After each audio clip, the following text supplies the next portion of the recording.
नमस्कार, मैं नीतीश भारद्वाज आप सभी का स्वागत करता हूं रामायण की इस पावन सभा में। पिछले एपिसोड में हमने सुना कि किस तरह शूर्पणखा के बर्ताव पर लक्ष्मण ने उसे सबक सिखाया।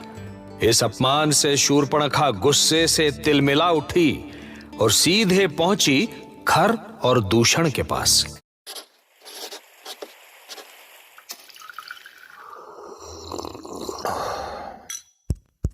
Fever Stories।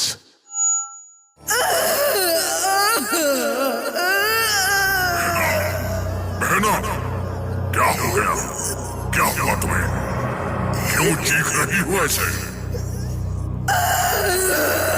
शूर्पणखा, बताओ तो क्या हुआ? मैं कुछ बताने योग्य नहीं रही खर, कुछ बताने योग्य नहीं रही हूँ। पर हुआ क्या है तुम्हें? इस तरह से मुंह छुपाकर क्यों रो रही हो? कौन सा मुंह दिखाऊं तुम्हें? वो हाल हुआ है मेरा कि मुझे तो अब जीवित रहने का अधिकार भी नहीं है। नहीं बहन, नहीं। इस भूमि पर गिर रहे तुम्हारे आंसुओं की सौगंध है हमें। तुम्हारी प्रसन्नता के लिए यदि हमें इस धरती को जीवन विहीन भी करना पड़े तो हम वो भी करेंगे। बोलो, कौन है तुम्हारे इस दुख का कारण?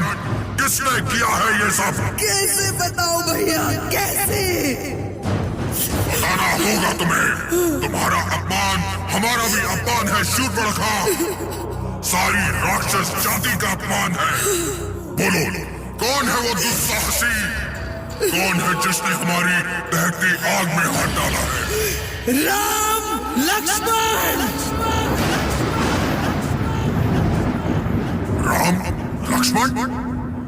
राम लक्ष्मण, किंतु ये तो मनुष्यों के नाम है। उन्होंने ही मेरी ये दशा की है। तो जान लो बहन, अब वो राम और लक्ष्मण जीवित रहने का अधिकार खो चुके हैं। अब उनका वध होगा, भयानक वध। नहीं, मैं उनकी मृत्यु की साक्षी नहीं बनना चाहती। उनके प्राण नहीं चाहिए मुझे। पर क्यों? तुम क्यों नहीं चाहती उनकी मृत्यु? कौन सी सहानुभूति है तुम्हें उनसे? प्रतिशोध को सहानुभूति मत कहो दूषण। वो मेरे शत्रु हैं और उन्हें दंड केवल मैं दूंगी, केवल मैं। तो बताओ, हमसे क्या चाहती हो तुम?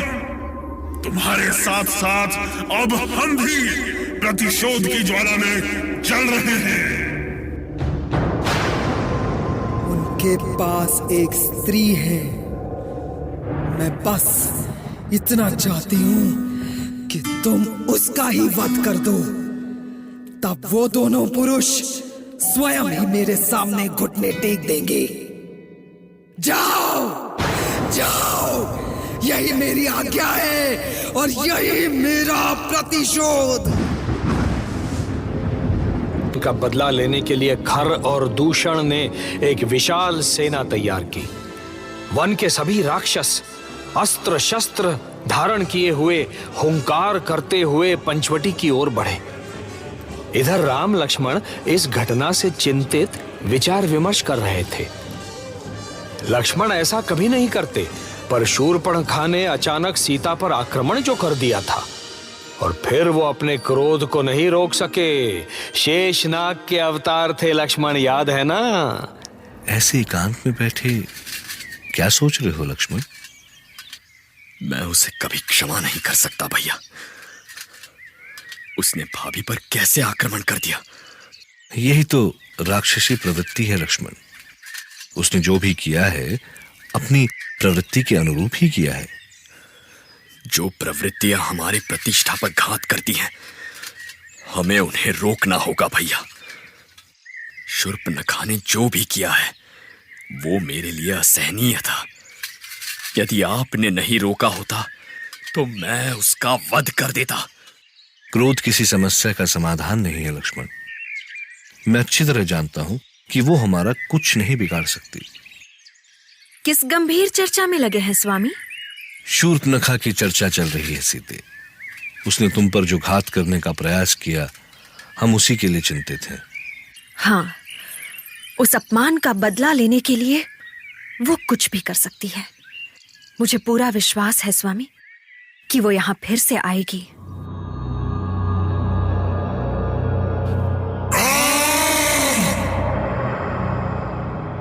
कहाँ छुपा बैठा है तू?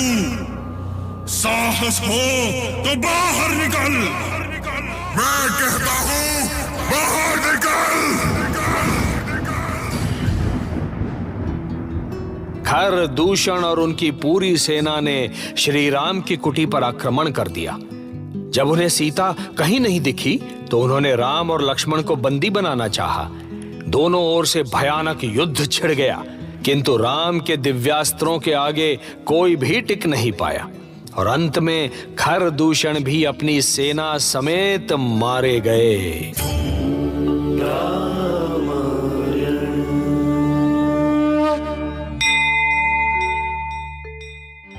ऐसी और कहानियाँ सुनने के लिए सब्सक्राइब करिए फीवर स्टोरीज, कहानियाँ ऐसी जो दिखाई दें। ऐसी और कहानियाँ सुनने के लिए सब्सक्राइब करिए फीवर स्टोरीज, कहानियाँ ऐसी जो दिखाई दें।